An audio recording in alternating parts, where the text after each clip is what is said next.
বিষ্ণু ঈসা ইসলামের কাছে এক সাহাবী এসে বলল, ইয়া রাসূলুল্লাহ আ'তিনি শাইআন, আপনি আমাকে কিছু দান করেন, আমার কিছুই নাই। বিষ্ণু বললেন, তোমার কিছু নাই? সাহাবী বললেন, ইয়া রাসূলুল্লাহ ঘরে আমার শুধু দুইটি জিনিস আছে। কয়টা? চিল্লায় বলেন, কয়টা? এক হচ্ছে একটা জামা, দুই হচ্ছে পানি খাওয়ার একটা জগ। বিষ্ণু বললেন, এই দুইটাই নিয়ে আস। বিশ্বনবীর কথা শুনে ওই সাহাবী ঘর থেকে জামা নিয়ে আসলেন, পানি খাওয়ার জগ নিয়ে আসলেন।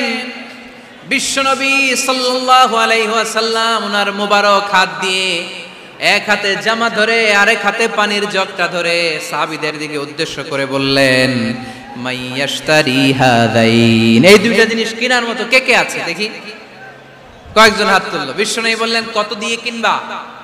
এক সাহাবী বলে, ইন্নী আশতারিহিমা বিদিরহাম, ও নবী যদিও এগুলো আমার দরকার নাই, কিন্তু আপনি যেহেতু নিলামে ডাক তুলেছেন, ইয়া রাসূলুল্লাহ ইয়া হাবিবাল্লাহ, আপনার সম্মানে আমি 1 দিরহাম দিয়ে দুইটা জিনিস কিনে নেব। 1 দিরহাম, একটা জামা, একটা পানি খাওয়ার জগ, দাম কত? 1 দিরহাম। বিশ্বনবী বললেন, না না, 1 দিরহাম তো অনেক কম হয়ে যায়, মাইয়াজিদু আলা যালিক, এর চেয়ে বেশি দামে কে কিনবা? আরেক সাহাবী হাত তুলে বলতে লাগলেন, ইয়া রাসূলুল্লাহ ইয়া হাবিবাল্লাহ ওয়া ইন্নী আশতারিহিমা বিদিরহামাইন, আমি এই জামাটার পানি খাওয়ার জগটা 1 দিরহাম নয় 2 দিরহামের বিনিময়ে কিনতে চাই। বিষ্ণু ঈসা ইসলাম ওই সাহাবাকে দিয়ে দিলেন। দিয়ে 2 দিরহাম নিয়ে যে লোকটা ভিক্ষা করতে এসেছিল তার হাতে 2 দিরহাম দিয়ে বললেন, যাও 1 দিরহাম দিয়ে ঘরে খাবার কিনে দিয়ে আসো, আরেক দিরহাম দিয়ে একটা কুঠার কিনে নিয়ে আসো। শুনতেছেন? কি কিনে নিয়ে আসো? কুঠার দিয়ে কি করে? গাছ কাটে।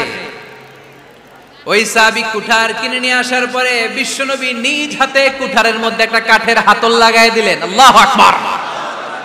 হাতল ছাড়া কুঠার ইউজ করা যাবে?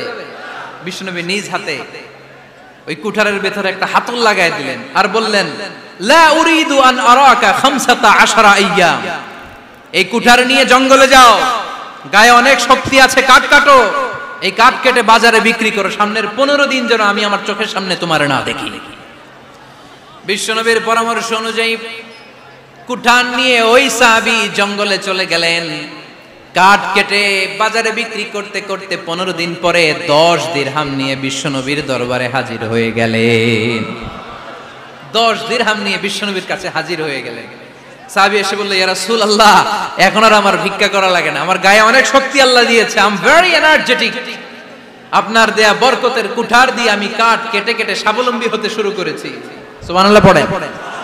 আমি এখন 10 দিরহামের মালিক। বিশ্বনবী বললেন, লা আইয়াহতাতিবা আহাদুকুম হুজমাতান আলা যাহরিহি খায়রুম মিন আইয়াসআলা শাইআন ফায়ু'তিয়াহু আও ইয়ামনাহু, যাদের গায়ে শক্তি আছে তারা ভিক্ষা না করে কাঠ কেটে পিঠে সেই বোঝা নিয়ে বাজারে বিক্রি করা অনেক ভালো।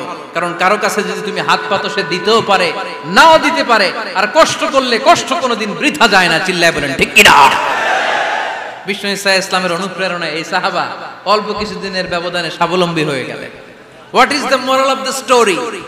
বিশ্বনবীর এই প্রফেটিক স্টোরি থেকে আমাদের কি শিক্ষা? লেসন নাম্বার 1, বিশ্বনবী চাইলেই ওই 2 দিরহাম দিয়ে বলতে পারতো, যাও খাবার দাবার কিনে ফ্যামিলিতে দিয়ে আসো। সে ওই 2 দিরহাম নিয়ে খাবার দাবার কিনে ফ্যামিলিকে খাইয়ে রাত্রে আবার ভিক্ষায় নামতো। কথা কন, রাত্রে কি করতো? ভিক্ষায় নামতো। বিষ্ণু ঈসা ইসলাম তাকে কাজ করে খাওয়ার জন্য উৎসাহ দিলেন। পাশাপাশি বিষ্ণু ঈসা ইসলাম পার্মানেন্ট সলিউশন দিলেন। এজন্য পার্মানেন্ট সলিউশনের ব্যবস্থা করতে